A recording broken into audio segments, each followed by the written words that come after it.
राव खालिद साहब, नैयर बुखारी साहब ने हुकूमत को असेंबली तहलील करने का मशवरा दिया है। एक तो आप ये बताएं कि क्या ये एक अच्छा मशवरा है, क्या ये एक ऐसा मशवरा है जो कि इत्तेहादियों को आपस में एक दूसरे को देना चाहिए? क्या वजह बनी होगी इसकी? देखिए, मैं तो बड़ा खुश हूँ क्योंकि मैं तो बड़े अरसे से कह रहा हूँ कि इलेक्शन के अलावा हल कोई नहीं।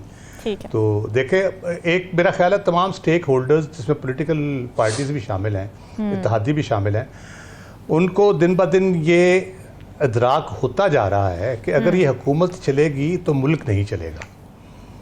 ठीक है। तो इस सूरत हाल में जाहिर है हर कोई अपने अपने कोशिश करता है कि किस तरह से मामलात को बेहतर किया जाए, अपनी सियासी साख को बचाया जाए।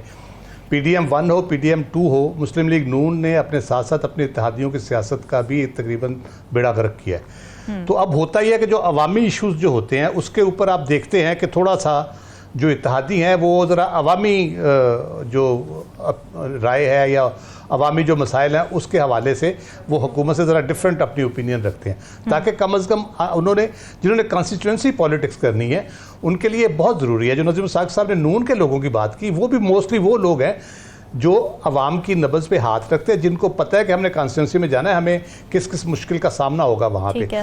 इसलिए वो भी उस तरह से आपको खुल के हुकूमत की हमायत में आते नज़र नहीं आते।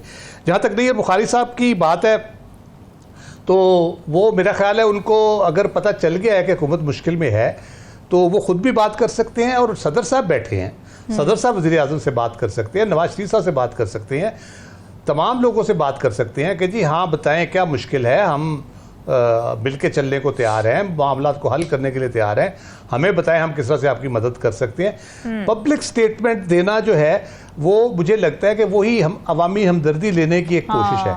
उसमें मुझे उतनी संजीदगी नज़र नहीं आती जिस तरह वो समझ रहे हैं चीज़ों को। अगर वो वाकई इसी तरह से हैं तो ये मामलात किसी और जगह पर तय होने चाहिए, ये पब्लिक स्टेटमेंट के जरिए तय नहीं होंगे। कि पीपल्स पार्टी को क्या फ़ायदा होगा असेंबली अगर तोड़ भी दे नून लीग, क्योंकि अभी भी ज़ाहिर है वो वोट नहीं ले पाए, पीपल्स पार्टी मेजॉरिटी नहीं हासिल कर पाए।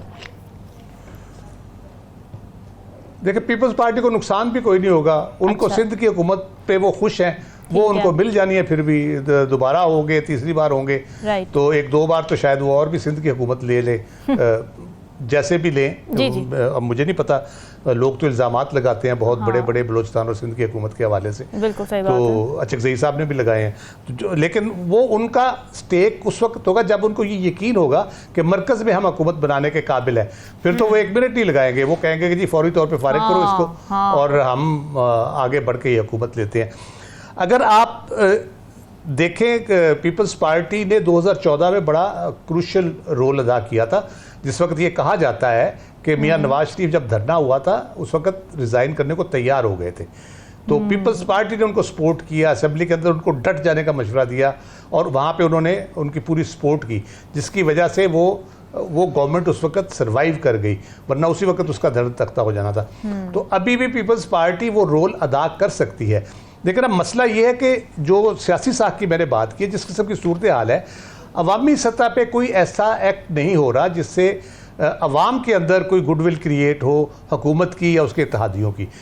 इसलिए मामला एक कश्ती के सवार है, इसमें ये तो पता है, पीपल्स पार्टी को भी पता है, वो चाहे मसलतन है चाहे मजबूरन है, इस गवर्नमेंट में वो एक कश्ती के सवार है। उनको पता है कि अगर नून की गवर्नमेंट डूबेगी तो हम भी साथ ही इसके डूबेंगे, सिंध तक तो शायद रह जाएं किसी हद तक, लेकिन आगे वो नहीं चल सकेंगे।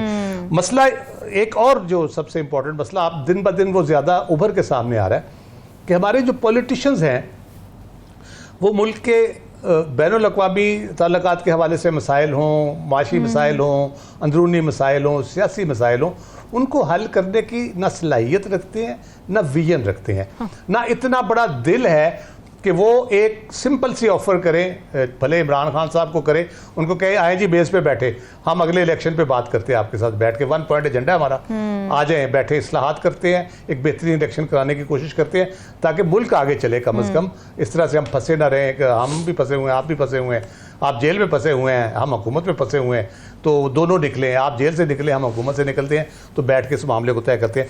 ये विजन नहीं है, इसके लिए इक़दामात करने की ज़रूरत है, क्योंकि इस वक्त मेरे हिसाब से, मैं बार बार कह रहा हूँ, वक्त कम है और मुकाबला बहुत सख्त है। जो चैलेंजेस हैं वो बहुत गंभीर किस्म के और बढ़ते चले जा रहे हैं दिन ब दिन। और एक बात, आखिरी बात मैं कर दूँ, बिलावल भुट्टो साहब मुझे बड़े दिनों से सियासी मंजर पे उस तरह से नज़र नहीं आ रहे, शायद कोई बयान दे देते हो या करते हो। आज मैंने जी, उनकी जी। एक वीडियो देखी अपने भांजे भांजों के साथ, वो कलर हैं, बुक जी, पे बिल्कुल। कुछ कर रहे थे, बड़ा जी, अच्छा जी। लगा, बड़ी क्यूट वीडियो थी, मैं बड़ा एंजॉय किया, वेरी प्लेजेंट कि वो कर रहे थे। लेकिन बात ये है कि मुल्क की ये जो ब्लैक एंड वाइट जो सियासत हो गई है, इसमें भी थोड़ा सा रंग भरने की कोशिश करें और उसकी बेहतरी के लिए अपना किरदार अदा करें।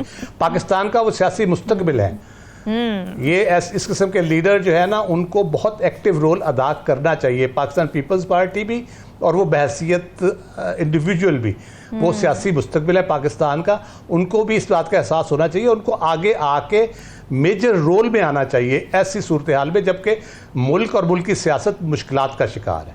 ठीक है।